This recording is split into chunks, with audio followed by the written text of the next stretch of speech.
Deep in the American Midwest, across the Mississippi River from present-day St. Louis, an ancient metropolis lies hidden in plain sight. At its peak, this sprawling city teemed with 40,000 people, outstripping the populations of contemporaneous London or Paris. Around the year 1050, the settlement underwent a sudden, massive expansion.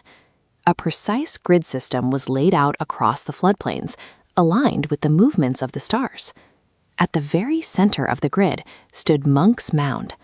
Built entirely by hand using woven baskets, this 10-story earthen structure covers 14 acres, a footprint larger at its base than the Great Pyramid of Giza.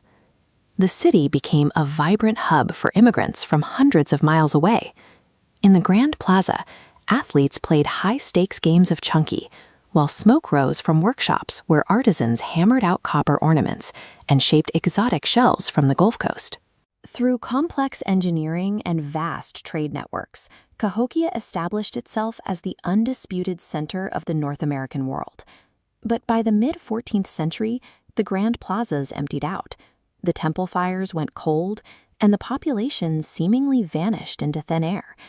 For centuries, the leading explanation for this abandonment has focused on the Little Ice Age, a period of colder, highly unpredictable weather that began to shift the regional climate. The theory suggests that catastrophic floods, followed by agonizing droughts, destroyed the city's maize crops, leaving the massive population without a reliable food source. This narrative describes a civilization that essentially consumed itself, fleeing the region after entirely depleting the surrounding forests for fuel and construction. While the idea of ecological collapse is common in history, new scientific data is beginning to tell a different story.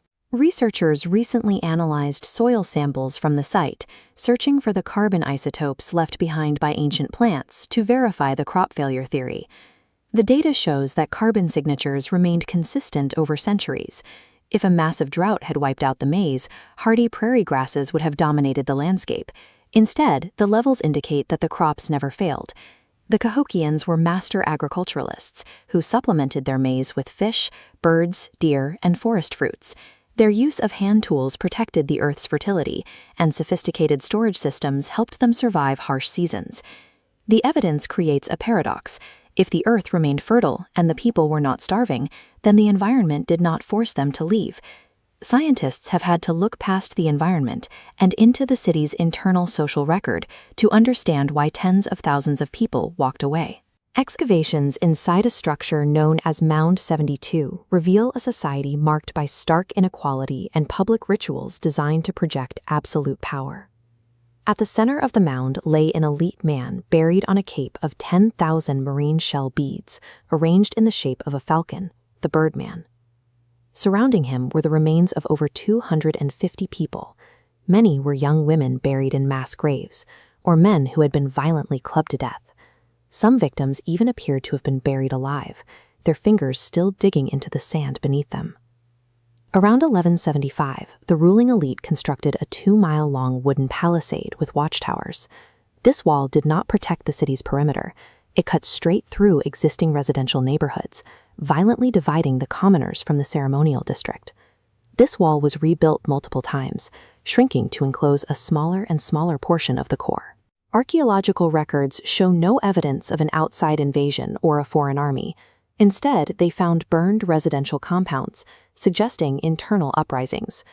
The walls and the evidence of fire suggest that the threat to the ruling class was coming from inside the city. To determine how the city was abandoned, researchers extracted mud core samples from the bottom of Horseshoe Lake.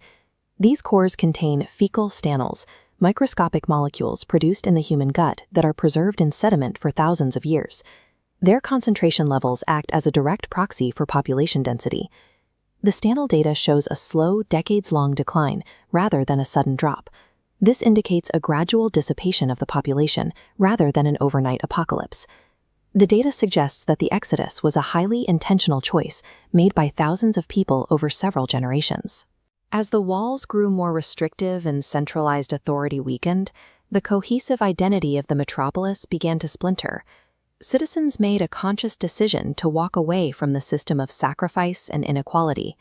They packed their belongings and migrated south and east to form new communities or rejoin distant kin. The region did not remain empty. Lake sediment data proves that new waves of Native Americans, including the Illinois Confederation, returned to repopulate these floodplains in the 1500s.